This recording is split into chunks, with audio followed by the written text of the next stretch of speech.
Boas noites. Novidades na Operación Bebé, que investiga a suposta retirada irregular de nenos ás súas nais biolóxicas. A xuíza instrutora Sandra Piñeiro ordenou a búsqueda de varias monxas que traballaron no centro de acollida investigado. Así o publica hoxe El Progreso. A Operación Bebé, que investiga supostas irregularidades na retirada de nenos ás súas nais naturais para dalos en adopción, deu un novo xiro. Segundo informa o xornal El Progreso, despois das declaracións de máis dunha decea de funcionarios que traballaron nos servizos sociais e no Servizo de Menores da Xunta en Lugo, a atención da seguinte fase semella centrarse no fogar Nai Encarnación, o centro de acollida polo que pasaron varios destos nenos e que xa estaba baixo sospeita. Ata o de agora, declararan dúas das monxas que traballaban neste centro, dirixido polas Irmáns Terciarias Franciscanas do Rabaño de María. Unha delas, a directora durante o tempo no que sucederon os feitos, xa declarou como imputada. A outra, que pasou despois a dirixir o fogar, fixo como testemuña. Pero agora a xuíza instrutora Sandra Piñeiro ordenou á Policía Xudicial que atope o paradoiro doutras monxas que tamén traballaron na casa de acollida. A mesma orde afecta tamén a varios dos traballadores e empregados que tiveron contacto co centro, malia que non pertencen á orde relixiosa.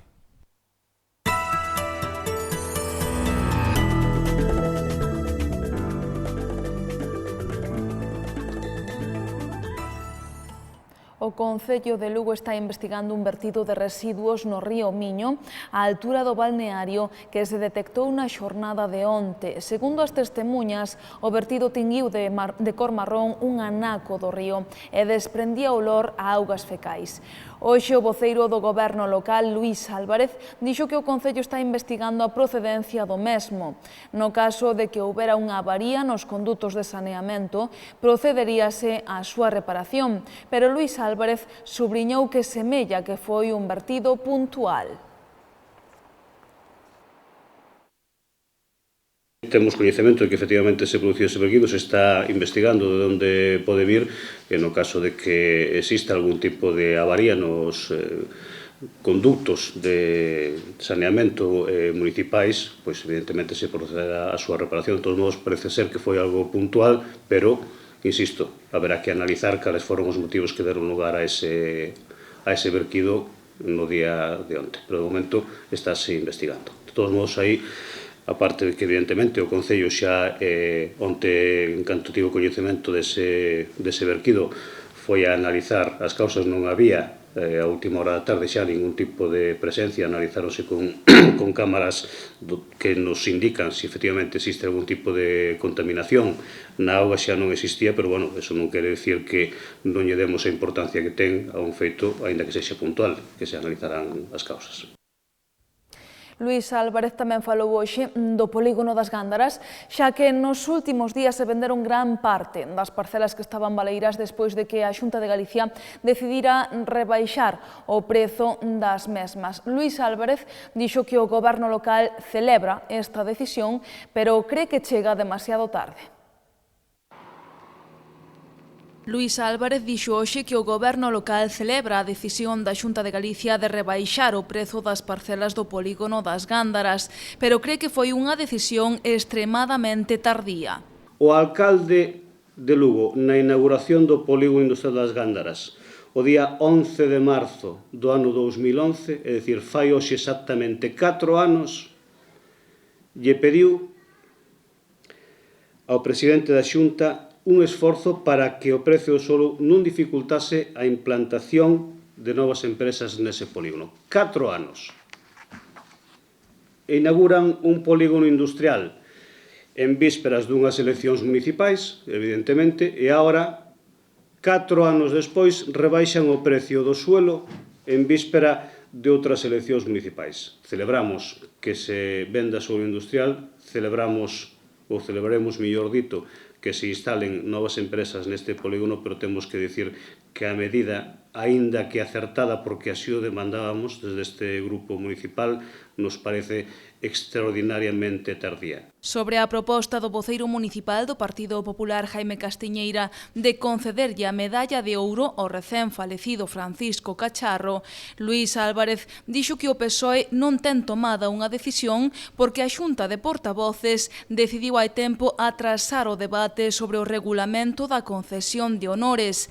A este respecto, amosouse especialmente molesto porque dixo que coa súa proposta Castiñeira se saltou este acordo. Na última xunta de portavoces que se celebrou o xoves anterior ao último pleno, e, por tanto, no mes de febreiro, tomouse o acordo unánime dos tres portavoces ali presentes, o señor alcalde, que somos os que integramos a xunta de voceiros, de retrasar ese debate para a nova corporación, a que xorda das eleccións do 24 de maio.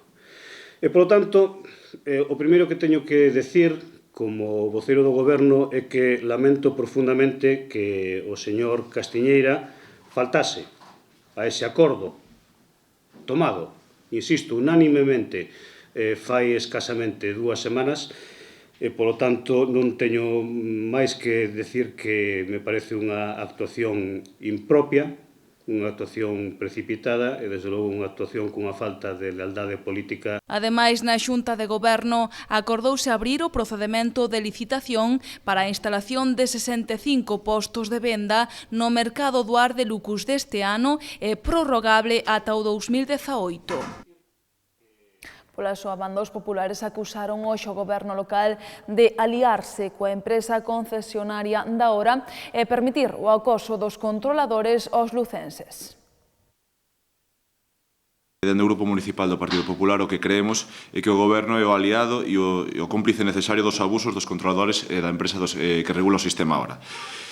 De novo, outra veciña máis é anésima xa, outra veciña máis sancionada cando tiña o tícket á vista e co tícket totalmente en vigor, co vehículo correctamente estacionado no sistema Hora. Outra veciña máis que sufre unha denuncia dun controlador da Hora cando tiña o seu coche estacionado ás 19:44 horas no martes pasado nunha rúa de Lugo, e sufriu unha sanción cando o seu tícket permitíalle ter estacionado ata o día seguinte, ata as 10:30 do día seguinte.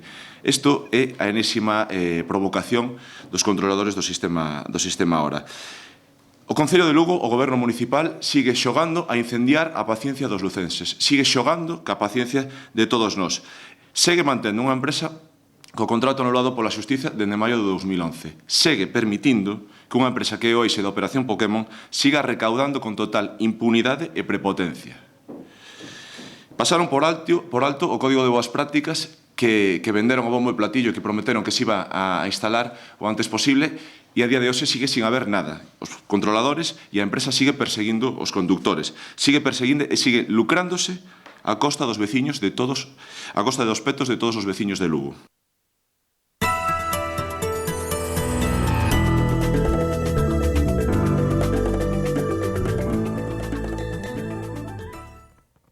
España está a saír da crise económica. Así o veu o presidente do Banco Pastor José María Arias, que participou hoxe na terceira xornada do Foro da Empresa que organiza El Progreso. A terceira cita do Foro da Empresa del Progreso, que conta co patrocinio de Banco Pastor, Escola de Finanzas e Pricewaterhouse, reuniu a numerosos responsables de empresas de diferentes sectores. Nesta cita contouse coa participación do presidente do Banco Pastor, José María Arias, que expuxo os asistentes a súa visión sobre a realidade económica na que vivimos. Neste senso, asegurou que si estamos saindo da crise económica, pero dixo tamén que resta moito traballo para recuperar o nivel de antes de entrar na recesión. Después de 7 años muy duros, muy difíciles, yo creo que hemos sentado ya las bases de recuperación de la economía española, que la crisis haya pasado no quiere decir que no estemos todavía soportando las consecuencias y me temo que lo haremos durante algún tiempo, pero desde luego las bases ya están puestas, los resultados de las reformas han empezado a dar sus frutos y yo creo que toca un despegue de la economía española sin ningún género de dudas para el 2015 y 2016. Durante a crise económica, moitos sectores víronse afectados pola falta de recursos, algo que lastrou a numerosos sectores da sociedade. Un deles, a universidade, perdeu moito capital humano, recursos prácticamente imposibles de recuperar. Evidentemente, la universidad se nutre fundamentalmente por los fondos que le remite o las comunidades autónomas o el propio Estado y evidentemente en una política de recortes pues a ellos también le tiene que tocar su parte proporcional. Ha sido muy negativo, pero evidentemente están sufriendo lo mismo que ha sufrido una parte de la sociedad española. En cuanto a quizá el aspecto más negativo en el tema de la universidad ha sido la pérdida de talento. Es decir, a veces se recorta en lo más fácil o en lo único que se puede recortar, lo que ha supuesto que las inversiones para investigación pues evidentemente hayan quedado muy mermadas y teníamos y tenemos todavía una clase bastante incipiente de investigadores, pero buena, de calidad, y algunos de ellos la hemos perdido y tardaremos en recuperarla y algunos de ellos no lo recuperaremos nunca. Esa sin duda alguna es la parte negativa. Desde el punto de vista positivo, evidentemente, cuando la economía empiece a tirar, evidentemente la recaudación con mayor incremento de actividad productiva aumentará y podremos invertir más dinero y sobre todo en el sector de investigación que tanta falta le hace a España, ¿no?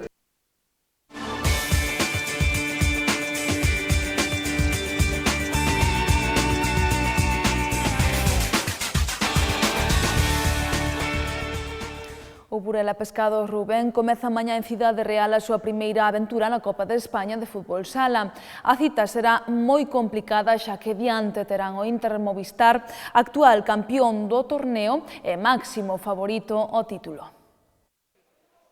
O Burela Pescados Rubén comezará mañá por primeira vez na súa historia unha participación na Copa de España de fútbol sala.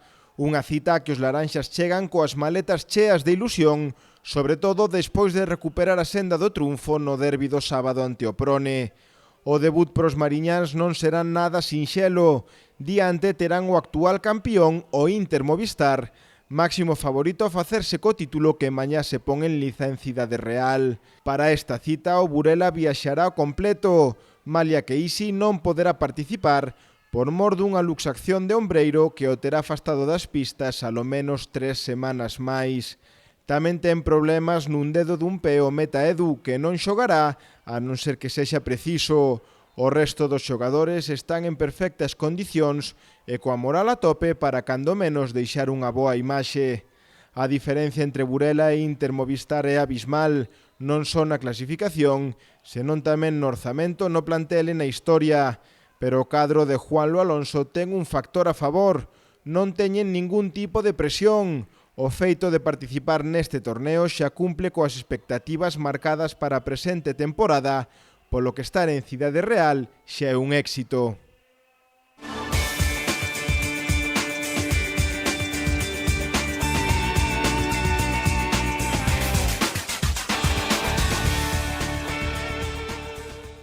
Isto foi todo pola nosa parte, pero poden seguir informados a través do xornal El Progreso e do portal do grupo elprogresogaliciae.com.